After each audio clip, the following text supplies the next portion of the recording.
তেল সঙ্গীতা চক্রবর্তী। তোমরা কে কেমন আছো? নিশ্চয়ই ভালো আছো, আমিও ভালো আছি। তো আজকে আমি রান্না করব চিচিঙ্গা। এটা আমি মাছ ছাড়াই রান্না করব, মাছ দেবো না আজকে, চিংড়ি মাছ দিয়ে এটা খুব ভালো হয়। আমি পেঁয়াজ দিয়ে তৈরি করব। আগে চিচিঙ্গাগুলো খোসা ছাড়িয়ে নেব, ভেতরে বীজ থাকে, বীজগুলো যদি পাকা হয় ওগুলো ফেলে দেবো। দেখো চিচিঙ্গাগুলো আমি ছুলে নিয়েছি, এবার এই দু খণ্ড করেছি। ইচ্ছে করলে তোমরা যদি বীজগুলো পাকা হয়, এগুলো কচি একদম, তো ফেলে দিতে পারো। আমি ফেলে দিয়েই করব বীজগুলো, এইভাবে ছাড়িয়ে ছোটো ছোটো করে কেটে নেব। দেখো চিচিঙ্গাগুলো আমার কাটা হয়ে গেছে, এই দেখো সমস্ত খোসা বীজ সব বের করে ফেলে দিয়েছি। আর দুটো পেঁয়াজ নিয়েছি, এখানে তেল দিয়েছি, সরষের তেল দিয়ে দেব, কালো জিরে,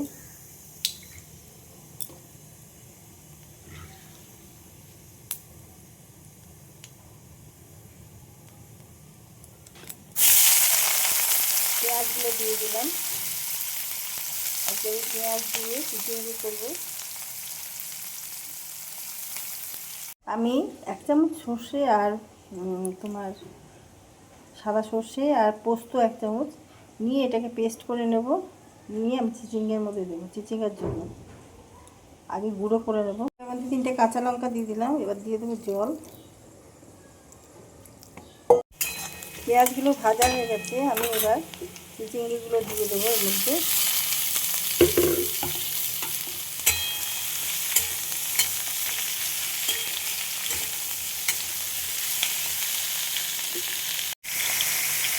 দিয়ে দিলাম নুন পরিমাণ বুঝে, হলুদ দিয়ে দিলাম,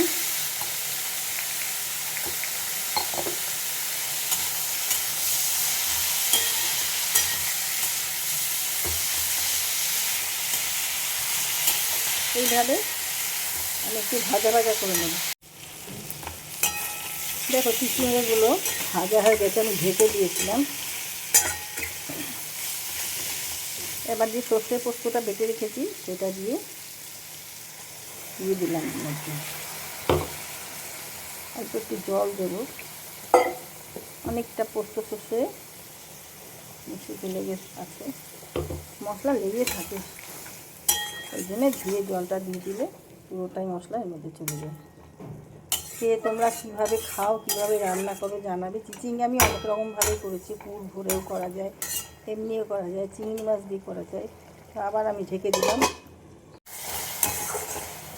ঢাকাটা খুলে দিলাম। আমি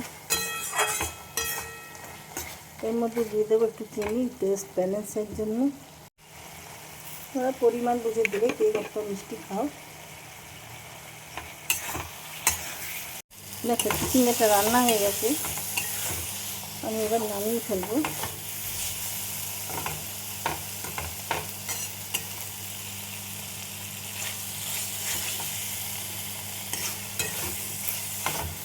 দেখো চিচিঙ্গা রেসিপি আমার রেডি হয়ে গেছে। তোমাদের কার কীরকম লাগলো, ইউটিউব থেকে যারা দেখছো প্লিজ তারা সাবস্ক্রাইব করে দিও।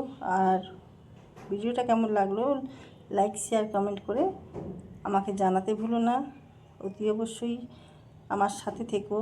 আর ফেসবুক থেকে যারা দেখছো প্লিজ তারা আমার পেজটা ফলো করে নিও। তোমাদের কেমন লাগলো, তোমাদের মতামত আমাকে কমেন্ট বক্সে জানিও। ভিডিওটা এখানেই শেষ করলাম। সবাই ভালো থেকো। নেক্সট ভিডিও নিয়ে পরে আসবো। Thank you.